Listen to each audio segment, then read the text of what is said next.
Retornamos então, né, dando continuidade à resolução das nossas questões, não é isso? Vamos então para a questão número 5. Vamos lá então. Conforme o princípio da culpabilidade, a responsabilidade penal é subjetiva. Bem, até aqui está correto. Vamos lá. Pelo que nenhum resultado penalmente relevante pode ser atribuído a quem não tenha produzido por dolo ou culpa. Ok. Elementos finalisticamente localizados na culpabilidade, aí está errado. A questão errada porque ele menciona aqui elementos finalisticamente localizados na culpabilidade. Não. E é claro que a questão ela faz alusão à teoria finalista, também chamada de teleológica.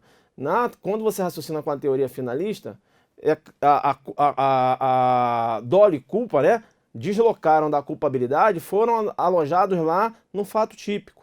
Então essa dimensão subjetiva do tipo deslocou da culpabilidade, foi alojada lá no fato típico. Não é isso? Eu tenho uma culpabilidade em sede de finalismo, uma culpabilidade denominada de culpabilidade vazia. Apenas com a imputabilidade, o potencial conhecimento da licitude do fato e a exigibilidade contra adversa. Não é isso? Então, quando eu raciocino, quando eu raciocínio com o causalismo, e aí eu faço uma visão de culpabilidade, dolo e culpa são espécies de culpabilidade. Há um vínculo psicológico da conduta com o resultado. Uma conduta dolosa ou culposa com o resultado. O vínculo é psicológico. E é por isso que eu tenho aí a denominada teoria psicológica da culpabilidade. Lá no início do finalismo. Deu para entender? Bacana. Vem comigo então. É importante a gente mencionar ainda que o princípio da culpabilidade, aqui comigo, como bem menciona o professor Nilo Batista, alguns autores entendem que o princípio da culpabilidade estaria ligado à responsabilidade penal subjetiva e a culpabilidade, que seria diferente do princípio da culpabilidade, estaria ligada à limitação e o fundamento da pena. Faz essa divisão. O professor Nilo Batista entende que não. Quando você fala de princípio da culpabilidade, você está falando de responsabilidade penal subjetiva. Você está falando de um princípio limitador e de um princípio que fundamenta a aplicação da pena. Então não há que se fazer essa diferença entre princípio da culpabilidade e culpabilidade. Professor, mas por que o princípio da culpabilidade está ligado a essa responsabilidade penal subjetiva? Eu não entendi. Porque, veja, a culpabilidade, na minha visão, faz parte da estrutura do crime. Então, não entendi essa ligação de dolo e culpa na culpabilidade. Esse princípio da responsabilidade penal subjetiva já era trabalhado em sede de causalismo. No causalismo, a responsabilidade também era subjetiva. Entenderam ou não? O agente, ele só respondia pelo fato se tivesse agido aí, se a sua conduta fosse dolosa ou culposa. Porém, esse dolo e culpa eram analisados aonde? Na culpabilidade. Deu para entender? Como eram analisados na culpabilidade? Princípio da culpabilidade. Ou seja, a responsabilidade penal, ela é subjetiva. Porque dolo e culpa estavam alojados na culpabilidade. Hoje, quando você fala de princípio da culpabilidade, e aí, esse princípio ligado à responsabilidade penal subjetiva, se o agente agiu com dolo e culpa, você fica meio, como assim, princípio da culpabilidade? Você agiu com dolo ou culpa, mas culpabilidade, não está lá na estrutura do crime. E aí e o dolo e culpa estão lá no tipo. Eu não entendi, entendeu? Você não entendeu por quê? Porque quando da edificação desse princípio, causalismo, dolo e culpa estavam na culpabilidade. Deu para entender? Então, a culpabilidade como princípio, na minha visão, na visão do professor Nilo Batista e na visão de boa parte da doutrina, tem como finalidade vedar a responsabilidade penal objetiva, ou seja, homenageia a responsabilidade penal subjetiva, funciona como um princípio limitador da pena, porque só pode receber pena aquele que tem culpabilidade, e também funciona como um princípio de fundamentação de aplicabilidade da pena.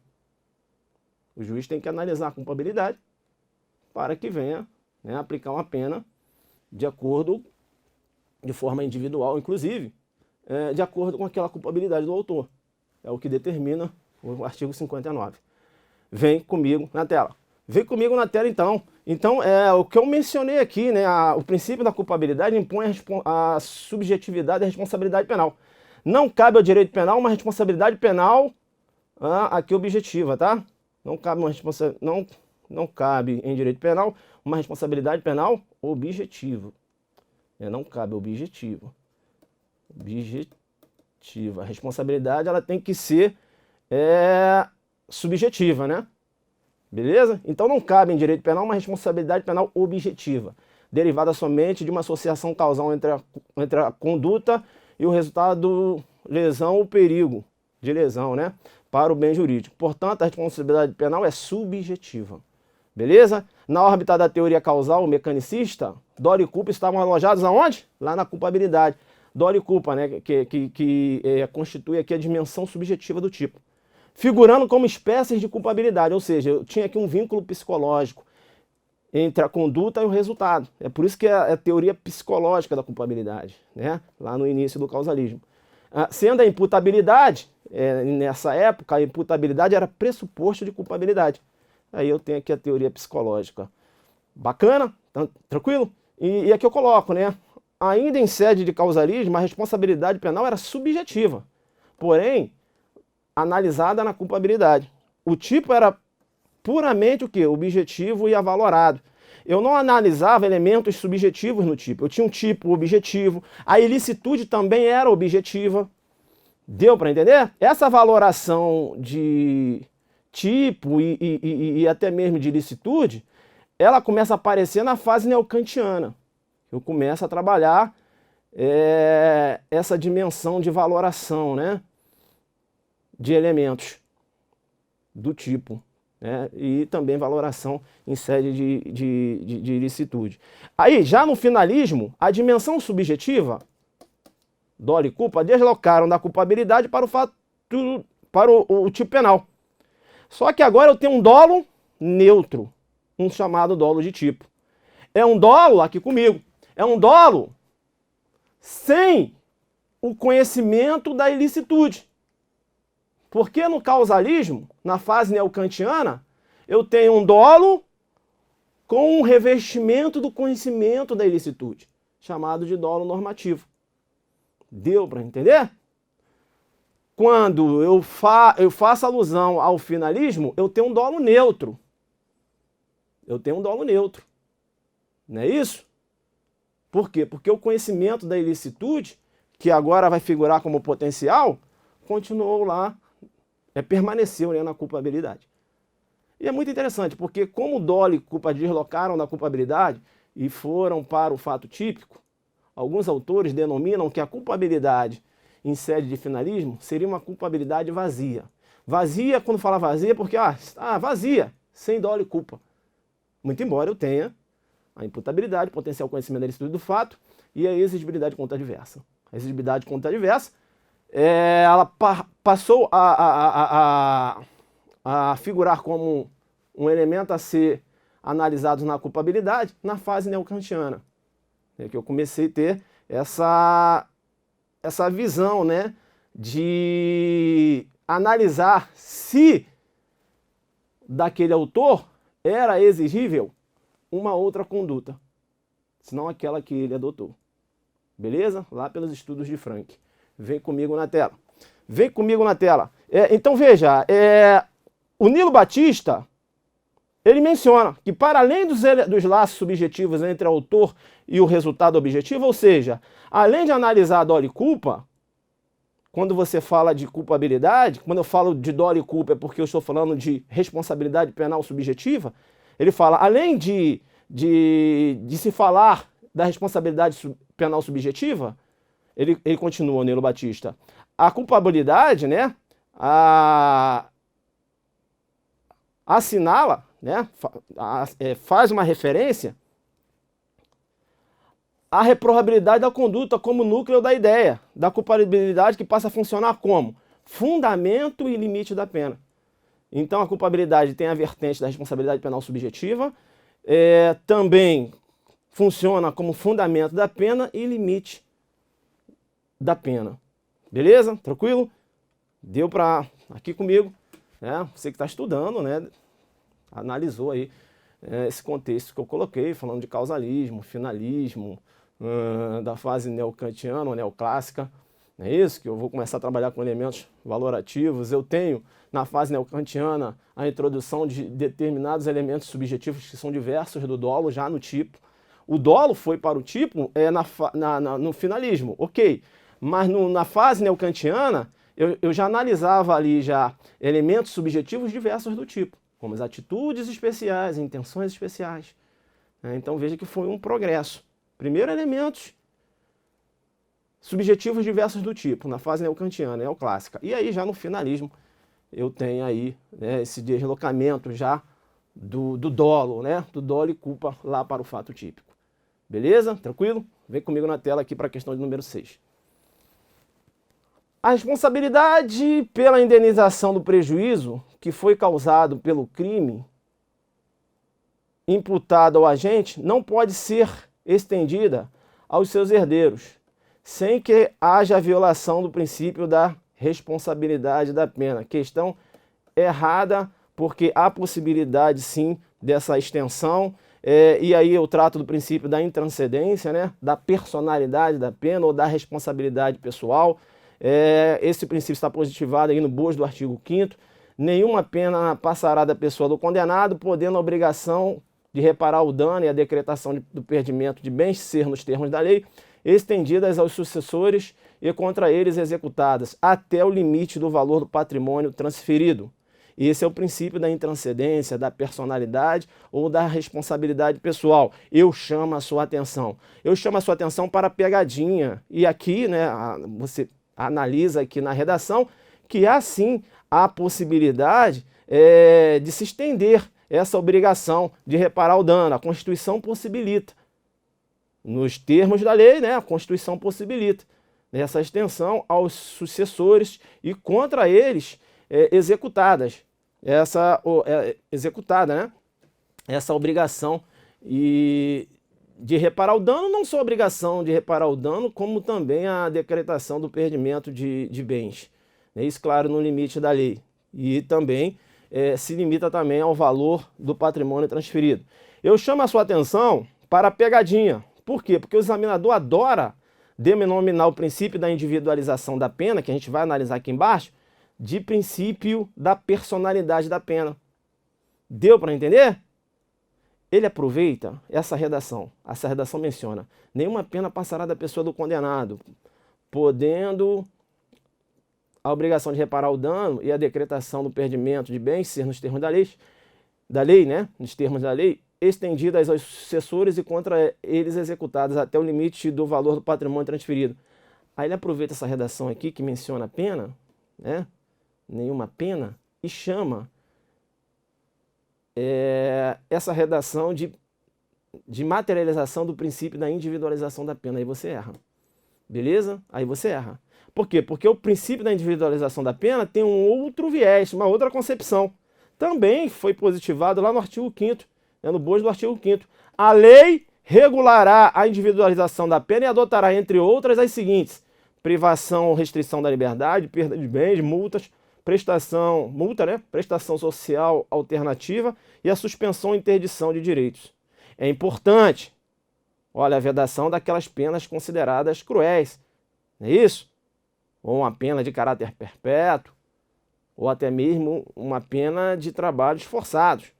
Não haverá penas, não haverá penas de morte, né? E aqui é o fundamento, né? E aí deixa eu até fazer uma correção lá na frente, quando eu falava que a Constituição ela veda nas penas consideradas cruéis. Penas consideradas cruéis, como por exemplo a tortura, mas e também a própria a própria Constituição, ela menciona aqui, ó, a vedação da pena de morte. Então eu não posso ter uma lei que venha trazer no seu bojo a previsão de uma pena de morte, pela prática, por exemplo, de um delito de roubo. Por quê? Porque não há compatibilidade dessa lei com a Constituição. A Constituição veda. Claro, a exceção aqui num caso de guerra declarada. Aí é uma questão de excepcionalidade. Mas há uma vedação da pena de morte.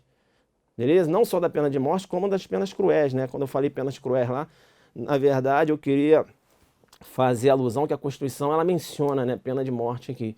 Aí penas cruéis, é claro, a tortura, por exemplo. Beleza? Tranquilo? Importante, é até importante, eu gosto de falar aqui comigo, é importante como fala da vedação de penas cruéis, e aí não num contexto de pena, mas como um procedimento de obtenção de provas, né? Será que eu poderia utilizar a tortura? Será que eu poderia utilizar a teoria do cenário da bomba relógio? Aquela teoria que possibilita a aplicação da tortura para a obtenção de uma determinada prova, num contexto em que eu tenho diversas vidas que estão sendo ameaçadas pela explosão de diversas bombas que estão localizadas em determinados lugares que apenas esse terrorista capturado tem o conhecimento? Será que há a possibilidade de eu aplicar a teoria da proporcionalidade? Praticar uma tortura para salvar, vamos supor aí, 100 vidas? Não é possível. Não se admite a aplicação da teoria do cenário da bomba relógio aqui no Brasil. Beleza? Então fiz esse link. Claro, isso é trabalhado lá em processo penal, mas eu fiz o link aqui porque o jogo aqui é pesado. Vem comigo na tela. Vem comigo na tela, então. Tá, então fica ligado acerca do princípio da individualização da pena versus o princípio da personalidade da pena. O princípio da individualização da pena tem um outro viés. E é tão interessante esse princípio da individualização da pena que eu vou fazer um link aqui com o concurso de pessoas, né? Professor, porque olha só o que menciona o 29. Quem, de qualquer modo, concorre para o crime, incide nas penas a estes combinadas, na medida de sua culpabilidade. Aqui comigo. O princípio da individualização da pena é tão importante, porque a pena tem que ser individualizada. Veja que eu posso ter um contexto,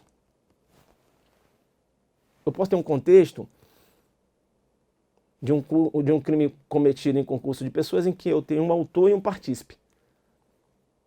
Furto, por exemplo, eu tenho um autor que praticou um ato acessório e tenho o comparsa dele que praticou o ato principal. Esse que praticou um ato acessório, ele pode receber uma pena maior que o autor que praticou um ato principal. Por quê, professor? Porque a pena é individual e na medida da culpabilidade. É claro que você vai analisar o ato acessório que possibilitou ele figurar como partícipe, ele é considerado na culpabilidade. Na medida de sua culpabilidade, claro, você vai analisar o grau de reprovabilidade da conduta. Uma conduta acessória, ela é menor, ela tem uma menor reprovação em relação a uma conduta principal. Aquele que pratica o verbo do tipo, essa conduta, a reprovabilidade dessa conduta é maior. A tendência do autor receber uma pena maior, há uma tendência do autor receber uma pena maior. Mas, porém, culpabilidade não se limita a só isso. Eu vou olhar lá, veja que a pena é individual. Eu vou analisar os antecedentes daquele autor, entrou agora na vida do crime. Primeira vez praticou furto. Estava acostumado a praticar crime não. Entrou de bucha, para falar a verdade, mas praticou o verbo do tipo. E esse partícipe? Meu irmão, esse aí vive a vida dele é habitual, né? A prática de crimes na vida dele. Ele está sempre praticando crimes. A ficha dele é extensa. Entendeu? Então, muito embora ele praticou um ato acessório, ele pode receber uma pena maior que a do autor, considerando a sua culpabilidade. A culpabilidade ela é pessoal. Deu para entender? Isso decorre de qual princípio? Da individualização da pena. Deu para entender? Então, há situações em que o partícipe vai acabar recebendo uma pena maior que o autor. O fato do cara ter praticado um crime na figura de partícipe, isso não quer dizer necessariamente que ele vai receber uma pena menor, não. Há uma tendência de receber uma pena menor. Porque a reprovabilidade da conduta dele é menor em relação à reprovabilidade da conduta daquele que praticou o verbo do tipo. Deu para entender isso? Beleza, vem comigo na tela. Vem comigo na tela, então vamos para a questão número 7. O princípio da adequação social serve de parâmetro ao legislador, que deve buscar afastar a tipificação de conduta criminal. Deve afastar a tipificação, ou melhor, vamos voltar aqui a leitura. Acabei invertendo aqui, a gente joga duro e volta. O princípio da adequação social serve de parâmetro ao legislador, que deve buscar afastar a tipificação criminal de condutas consideradas socialmente adequadas, questão correta, né? É o princípio da adequação social. Ora, veja, com base no princípio da adequação social, que surgiu como uma regra de hermenêutica, ou seja, possibilita a exclusão de condutas que, embora formalmente se ajustem ao tipo penal, eu tenho a tipicidade formal, mas esse comportamento que se adequa a essa conduta, num juízo de tipicidade, não pode ser considerado criminoso. Embora tenha uma tipificação formal. Por quê? Porque esse comportamento ele não afronta o sentimento social de justiça.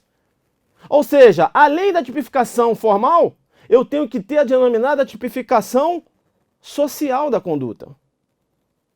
Há necessidade da tipificação social da conduta. Deu para entender isso? Aqui comigo. Aqui comigo. Então, o legislador, quando ele vai elaborar um tipo penal, ele tem que verificar se aquela conduta não é uma conduta socialmente aceita. Deu para entender? Então, tem uma determinada conduta que o legislador entende que essa conduta deveria receber uma roupagem criminosa, mas é uma conduta que não perturba o tecido social. Então, não há uma legitimidade para ele criminalizar essa conduta. Da mesma forma, um juiz analisando um caso concreto, quando ele verifica que a conduta é uma conduta socialmente aceita, ele tem que entender que aquela conduta não se reveste mais de caráter criminoso. Muito embora aquela conduta tenha uma tipificação formal.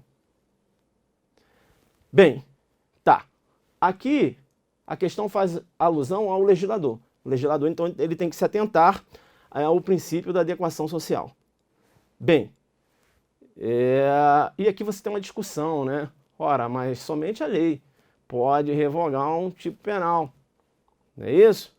Então aqui você tem uma discussão, mas como essa adequação social em face do princípio da legalidade, você tem uma certa discussão aqui. Mas esse princípio da adequação social é um princípio norteador, né? Um princípio, inclusive, limitador ao poder punitivo do Estado, como também é o princípio da legalidade, os princípios penais de garantia.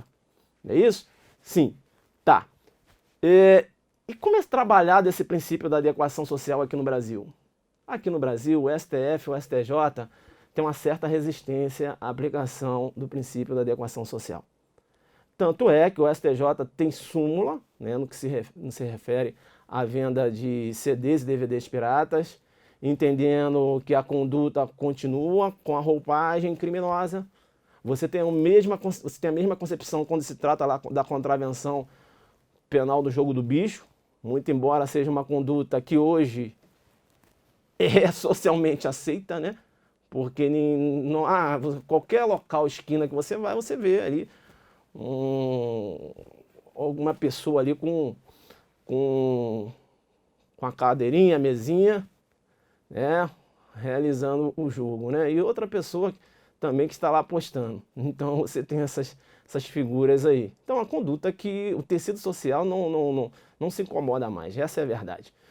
Bem, e como trabalha o STF e o STJ em relação ao princípio da adequação social? Vem comigo na tela. Vem comigo na tela. Vem comigo na tela. Então veja, em relação a... E é o que eu falava, né? Esse princípio da adequação social, há uma certa resistência por parte do STF e do STJ. Né? Então, o STJ, inclusive, editou aqui uma súmula, a súmula 502, né? Presentes a materialidade e a autoria, afigura-se típica em relação ao crime previsto no artigo 184, parágrafo 2º do Código Penal, a conduta de expor à venda CDs e DVDs piratas. E veja que eu tenho inclusive uma súmula 51 do STJ, que faz alusão ao jogo do bicho, e ele fala aqui, né, a súmula, o STJ fala aqui, olha a redação da súmula. A punição do intermediador no jogo do bicho independe da identificação do apostador ou do banqueiro. Então, uma súmula reforçando que a contravenção do jogo do bicho, muito embora seja uma conduta, e eu poderia falar isso, né, socialmente aceita, a conduta continua com uma roupagem contravencional. Beleza? Então tá. Então a questão foi seca. A questão falou o seguinte: foi magistratura lá da Bahia. O princípio da adequação social serve como parâmetro ao legislador, que deve buscar afastar a tipificação criminal de condutas consideradas socialmente adequadas. Questão correta. Porque o princípio da adequação social tem essa vertente, né? Esse é o espírito do princípio da adequação social. Beleza? E aqui eu falei para vocês como trabalha a jurisprudência em relação ao princípio da adequação social, uma certa resistência.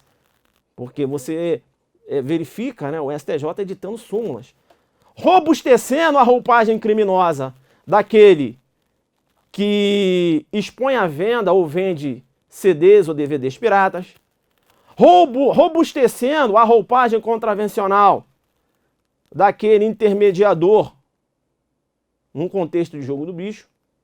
Deu para entender? Então a questão tem essa pegada aí. Numa questão discursiva, você trabalha na essência do princípio, o espírito do princípio, e coloca esses posicionamentos aqui da nossa jurisprudência, né? Com essa tendência, né, de resistência à aplicação do princípio da adequação social em relação a algumas condutas que hoje já se apresentam como socialmente adequadas. Beleza? Tranquilo? Jogo pesado, vamos para a questão número 8. Conforme o entendimento doutrinário dominante relativamente ao princípio da intervenção mínima, eu falava acerca do princípio da intervenção mínima na primeira questão, lembram? Quando a questão fez referência ao princípio da reserva legal, quando na verdade se tratava lá do princípio da intervenção mínima. E eu falava acerca do princípio da intervenção mínima, né, que decorrem lá do princípio da intervenção mínima, o princípio da fragmentariedade, o caráter subsidiário do direito penal.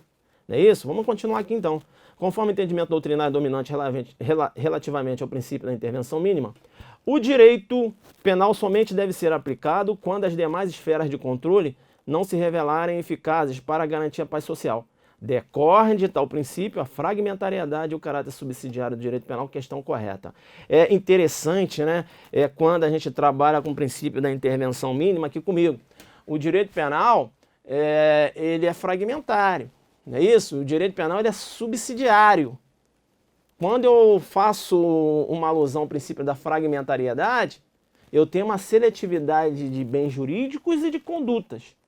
Fragmentos, entendeu? Não são todos os bens jurídicos que recebem a proteção do direito penal, não.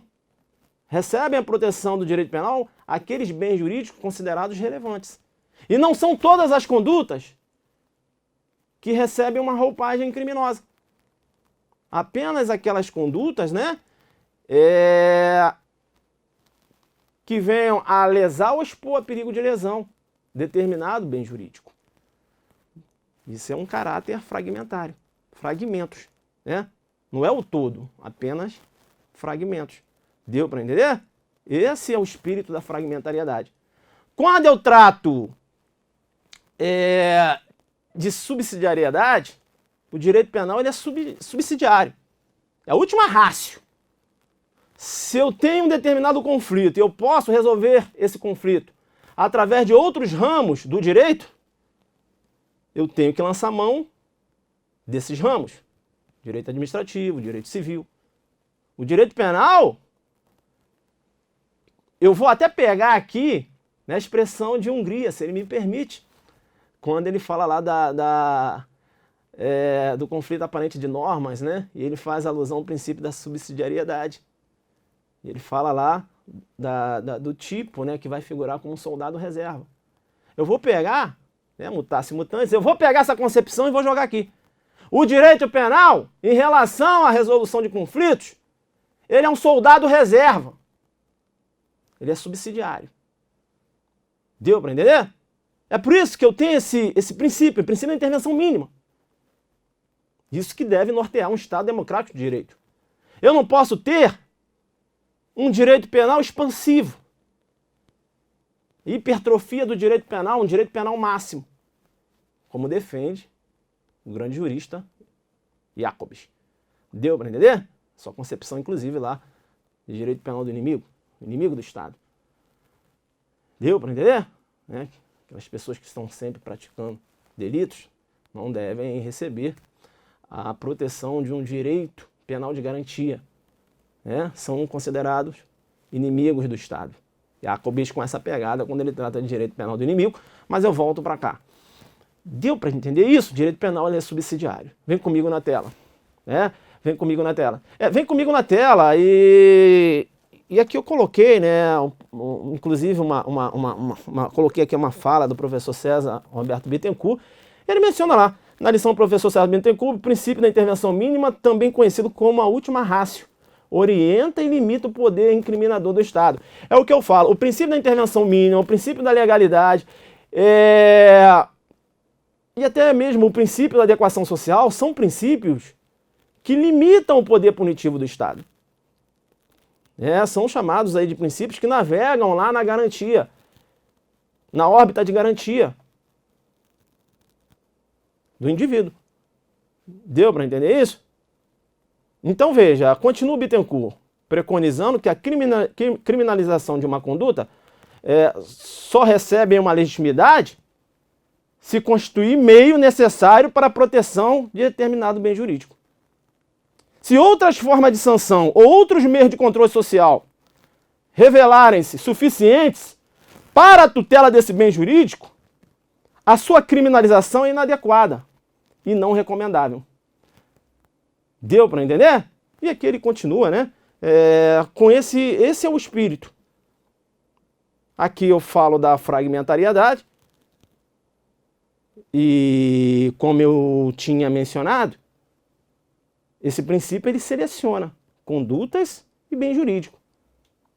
Segundo esse princípio, diante de tantas violações e transgressões, seleciona-se aquela considerada mais importante, mais relevante. E de bem jurídico, né, de mais importante e de maior necessidade de criminalização, objetivando a proteção de bens jurídicos, através de um processo, olha aí, seletivo. Há uma seleção também de bens jurídicos, não são todos bens jurídicos. Isso é o caráter fragmentário. Apenas bens jurídicos considerados relevantes. Seletividade de bens jurídicos e de condutas. Fragmentariedade do direito penal. É o direito penal mínimo compatível com o princípio da intervenção mínima, que se opõe ao direito penal máximo. Direito penal expansivo ou hipertrofia do direito penal. Quando você fala de direito penal máximo, direito penal expansivo ou hipertrofia do direito penal, você não pode pensar em fragmentariedade. Você não pode pensar em subsidiariedade. Porque aqui não é esse espírito que prevalece. No direito penal máximo, direito penal expansivo e hipertrofia do direito penal, há uma visão de que o direito penal resolve todas as mazelas da sociedade. Quando, na realidade fática, nós percebemos que não é bem assim. Deu para entender? Beleza, então, né? Então a gente avança então aqui para a questão de número 9, né? Vamos lá. João cometeu um crime permanente. Deu o gabarito aqui? Joguei pesado, deu o gabarito. Isso, intervenção mínima, corretinho. Coloquei aqui um posicionamento do Bittencourt, falei da fragmentariedade, fiz aqui uma oposição do direito penal mínimo que é compatível com o princípio da intervenção mínima com o direito penal máximo, e fui para a questão de número 9. João cometeu crime permanente, que teve início em fevereiro de 2011 e fim em dezembro desse mesmo ano. Eu coloquei aqui, ó, João, início do crime permanente, fevereiro de 2011. Posteriormente, né, vamos continuar aqui. E Tá. Finalizou e fim de dezembro desse mesmo ano. Tá, então... Ah, tá aqui. Aqui o fim da prática do delito. Dezembro de 2011. Isso, fim da prática do delito, dezembro de 2011. Vamos lá. Vamos continuar aqui então, né? Tá. Em novembro de 2011, houve uma alteração legislativa que agravou a pena do crime por ele cometido. Sempre é bom você fazer isso aqui, ó.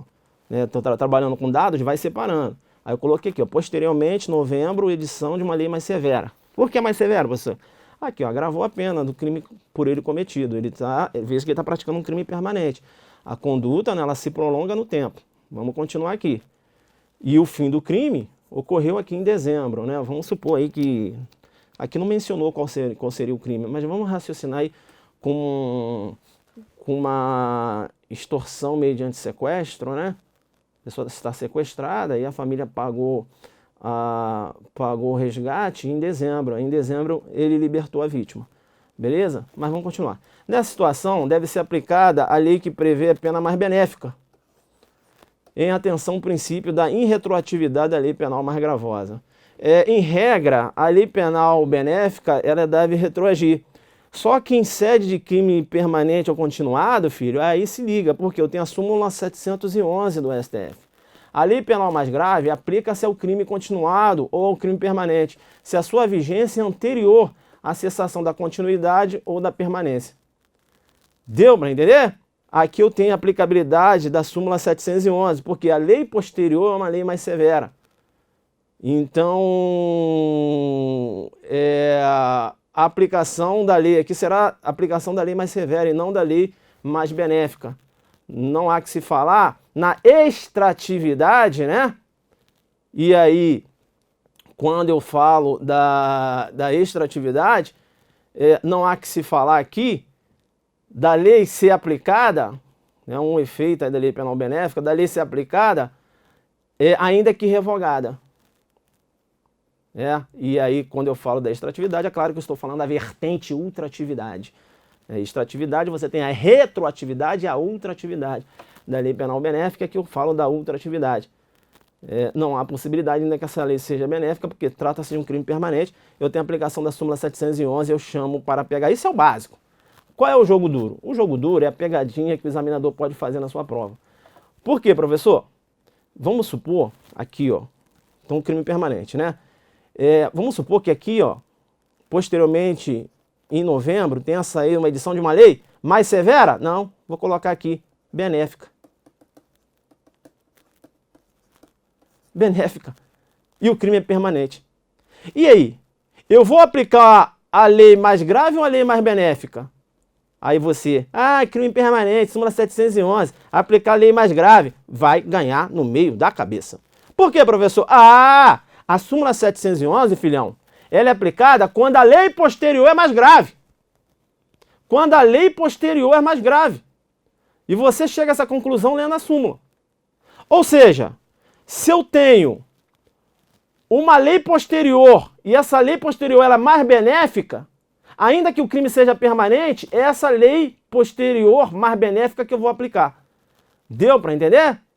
Porque a súmula ela é aplicável quando a lei posterior for mais grave.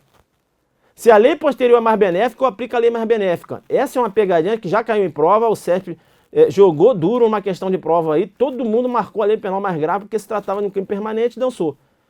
Ele colocou uma lei posterior mais benéfica. Se eu tenho uma lei posterior mais benéfica, é essa lei posterior que eu vou aplicar. Tá, quando eu trato aí de retroatividade de lei penal benéfica, é importante, né? Tempus rege actus. Ou seja, em regra, aplica-se a lei penal aos fatos ocorridos durante a sua vigência. Essa é a regra. Porém, há possibilidade de eu aplicar uma lei que não estava em vigor na época do fato, quando essa lei é mais benéfica. Artigo 2º, parágrafo único do Código Penal. A lei posterior que de qualquer modo, esse de qualquer modo aqui é fundamento para diversas concepções. para diversas correntes e eu vou te mostrar por quê. Vamos lá. A lei posterior que de qualquer modo favoreceu o agente, aplica-se aos fatos anteriores, ainda que decididos por sentença condenatória transitada em julgado. É o princípio da retroatividade da lei penal benéfica, que também foi positivado lá no bojo do artigo 5º. A lei penal não retroagirá, salvo para beneficiar o réu. O princípio da retroatividade da lei penal benéfica também é chamado de princípio da irretroatividade da lei penal mais grave. Beleza? Esses dois raciocínios aí você chega à conclusão que a lei penal mais benéfica ela deve retroagir. Essa lei penal mais benéfica é chamada de novatio legis melius, ou lex missil. Extratividade da lei penal benéfica. Eu falava, a lei penal benéfica ela pode ser ultrativa ou retroativa. Ultrativa, ela pode ser aplicada ainda que revogada. Retroativa, ela não estava em vigor na época do fato, mas é uma lei penal benéfica, ela vai retroagir. Deu para entender? É possível a combinação de leis penais benéficas? A chamada lex tercia. Você lê lex tertia, mas é lex tercia. Aqui comigo, aqui comigo. É possível a combinação de leis para favorecer o agente? Eu tenho duas correntes. Eu tenho uma primeira corrente que entende que é possível. É possível por quê? Ora, o que menciona lá o artigo 2º, parágrafo único? E eu falei, olha, de qualquer modo, se liga aí. Não menciona a lei que de qualquer modo favoreceu o agente? Ou seja, ainda que combinada, de qualquer modo. A Constituição ela não estabeleceu uma exceção. A lei penal benéfica poderá retroagir para beneficiar o agente,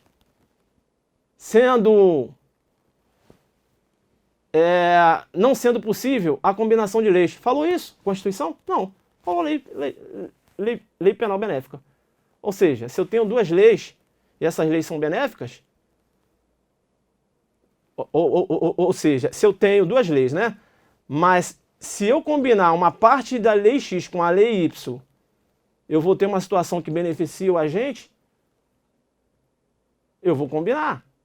Por quê? Porque a Constituição falou. Falou o seguinte, olha, a lei que de qualquer modo favoreceu o agente. Eu posso utilizar a lei na sua forma total, como eu posso utilizar parte da lei. A Constituição não falou da impossibilidade de combinação. Deu para entender? Entre outros argumentos, que eu vou mostrar para vocês. E eu tenho uma corrente que é a majoritária, que inclusive é seguida pelo STF e STJ, que entende que o juiz, quando ele combina leis, ele cria uma terceira lei. Por isso que é o nome, lex tercia, de terceiro. Ele combina. Ora, se o juiz está criando uma terceira lei, primeiro, ele está ofendendo o princípio da separação de poderes. O juiz está agindo como se poder legislativo fosse, como se legislador fosse. Ainda que entenda que ofende também o princípio da legalidade. Vem comigo na tela. Vem comigo na tela o professor Bittencourt, né? E não, você aqui tem diversos autores. Eu coloquei aqui, não vou fazer essa leitura, depois você vai fazer, que esse material é para você. Fiz no jogo duro para você sim, tá? Você tem uma primeira corrente, e aí, pô, Damásio, Frederico Marques, Celso Delmanto, Bittencourt, Dotti, temos aqui o Francisco de Assis Toledo, Magalhães Noronha, que admitem a combinação de leis favorável ao réu, sob o fundamento de que o juiz não cria, eles entendem que o juiz não cria uma terceira lei, mas apenas efetua uma integração das normas, ou seja, integra as normas em favor do agente. A Constituição não veda, não é isso? Pois quem pode aplicar o todo, ora, se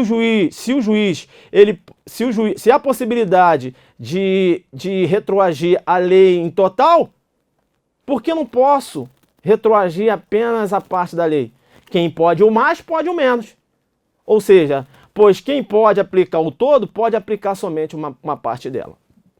Uma segunda corrente, que é a corrente tradicional, que é a corrente da sua prova, que é a corrente defendida aí já por Nelson Hungria, Aníbal Bruno, Heleno Fragoso, Zaffaroni, Costa Silva, enfim. É uma corrente que afirma que não pode ser possível essa fusão de leis. O juiz ele não pode dividir a norma para aplicar a parte mais benéfica, porque estaria ele criando uma terceira lei, é a lex tercia, não é isso? Estaria aqui, e eu vou mais além, ofendendo o princípio da separação dos poderes, ofendendo o princípio da legalidade para alguns autores, estaria o juiz agindo como se o legislador fosse. Tá? O STJ e o STF tem essa pegada aqui, inclusive o STJ editou a súmula 501. É cabível a aplicação retroativa da Lei 11.343, desde que o resultado da sua incidência, das suas disposições, na íntegra, ou seja, no todo, seja mais favorável ao réu do que o advindo da aplicação 6368, sendo vedada a combinação de leis. Professor, sempre li essa redação, mas nunca entendi. Ah, agora você vai entender, porque o jogo é pesado. Eu tenho aqui a 6368, era a lei que tratava dos entorpecentes, né? Antes aqui da 11.343, mas você teve uma lei intermediária que foi a 10.409, não lembro agora. E aí você tinha uma discussão, não vou entrar aqui na discussão dessa lei, tá?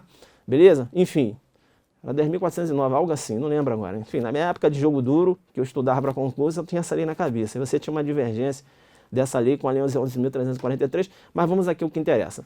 A 6368 era uma lei lá de 1976. E aí, a edição aqui da 11.343. Aqui na 6368, eu não tinha a figura do tráfico privilegiado. Então, aquele agente, ainda que aquele agente fosse primário, né, tivesse aí bons antecedentes e não se dedicava a atividades criminosas e também não integrava a organização criminosa, eu não poderia reduzir a pena aqui, porque não tinha essa previsão. Aí veio a Lei 11.343, aumentou a pena do tráfico, passando a pena de 5 a 15 anos. Aqui eu tinha uma pena de reclusão de 3 a 15 anos, 5 a 15. Mas em compensação, essa lei, ela falou o seguinte, olha, tem uma galera aí que está entrando no tráfico agora. Sabe, uma galera aí que é primário, de bons antecedentes. E veja, essa galera não se dedica à atividade criminosa. E também não integra a organização criminosa. É a primeira vez aí que foi pego traficando. Vamos fazer o seguinte? Vamos aumentar a pena do tráfico, mas vamos criar uma causa de diminuição para esse pessoal. Beleza? Aí criou essa causa de diminuição aqui. Então veja, aí eu tenho uma pessoa que está presa com base na lei 6368 de 76. E essa pessoa é primária, bons antecedentes, não se dedica à atividade criminosa e nem integra a organização criminosa. Está presa. Será que... Porque é o seguinte, pô, a pena aqui é de 5 a 15, aqui é 3 a 15. Bom, isso aqui para mim, em relação a essa pena aqui, aqui é mais grave. Mas essa causa de diminuição aqui chamou minha atenção. Eu sou um advogado. Ora, eu vou fazer o seguinte. Eu vou pleitear ao juiz a retroatividade só do parágrafo. Que aí eu vou combinar esse parágrafo com essa pena aqui de 3 a 15. Porque essa aqui não me interessa, aqui é de 5 a 15. Será que eu posso combinar esse parágrafo eu posso combinar esse parágrafo, né, com o caput do artigo 12 para o meu cliente que está preso por ter praticado tráfico na vigência da 6368, mas ele é um agente primário de bons antecedentes, não se dedica à atividade criminosa e nem integra a organização criminosa? É a pergunta que se faz. A STJ falou, não, você quer retroagir a Lei 11.343/06? Quero. Então, na íntegra, vai retroagir o parágrafo juntamente com a escala penal. Se você acha que vai ser mais benéfico para o seu cliente. E nada de querer combinar o parágrafo 4º com a pena da 6368. Entendeu? Então, esse é o espírito aqui da súmula. É cabível a aplicação retroativa da 11.343, desde que o resultado da sua incidência, das suas disposições na íntegra, ou seja, total, seja mais favorável do que o advindo da aplicação da 6368, sendo vedada a combinação de leis. Então ele fala, ó, não pode combinar esse parágrafo 4º com esse caput da 6368. Entendeu agora o espírito da súmula? Ah, agora sim, professor, jogou pesadíssimo. Jogou pesadíssimo. Tá, a gente ainda vai falar aqui da lei penal benéfica, é um curso em exercícios, mas com uma boa teoria, hein, professor? Com certeza, né? Resolveu o exercício, cai comigo na teoria. Isso é uma surpresa, né? Quem nunca assistiu nossos cursos, aí a pegada é essa, filho. É que não é certo, errado, tá maluco? Aqui é novatio lesis melius versus a novatio lesis ingrável, Não tem problema não, aqui eu vou gravar, vai vídeos, eu tenho contrato comigo mesmo, aqui aqui é informação. Novatio Lesis Melius versus Novatio Lesis Ingrávido. Eu não sei se você vai poder fazer um outro curso comigo, então o jogo duro é isso aí. Meu aluno, ele é isso. Novatio Lesis Melius, é a lei, né, para melhor. E a Novatio Lesis Ingrávido é uma lei mais gravosa. Aí, a divergência que tem em relação à lei penal benéfica em período de vacácio. Será que uma lei penal benéfica em período de vacácio ela pode ser aplicada? A corrente majoritária entende que não deve retroagir, ainda que a lei seja benéfica. Aqui comigo, é a corrente majoritária. A corrente majoritária fala o seguinte, tudo bem, eu tenho uma lei que é considerada formalmente, né, substancialmente também, há uma compatibilidade com a Constituição, tem um rito, né, procedimental para a elaboração dessa lei, mas essa lei ela ainda não está em vigor. E se ela não está em vigor, ela não pode ser aplicada. É uma lei, mas essa lei ela ainda ainda não produziu, não está produzindo eficácia. Então, ainda que essa lei seja benéfica, não pode ser aplicada. A segunda corrente entende o seguinte, ora, eu tenho uma lei que tem o seu aspecto formal e substancial compatível com a Constituição. Ora, essa questão de não ter ainda, né, a sua produção de efeitos, não retira a roupagem de figurar como uma lei, seu status de lei. E se a lei sendo benéfica, ela deve retroagir. A Constituição, ela não criou uma excepcionalidade. A lei penal benéfica, a possibilidade da retroatividade da lei penal benéfica, salvo se encontrar em período de vacácio. Não criou isso. Deu para entender? Entre outros argumentos. Vem comigo na tela. Vem comigo na tela porque a primeira corrente, seguida lá pelo Damásio, Guilherme Nucci, Frederico Marques, veja que defende que não é possível a nova lei abranger o fato anterior ou concomitante ao período de vacácio. Isto é, a lei penal não possui eficácia jurídica ou social, devendo imperar a lei vigente.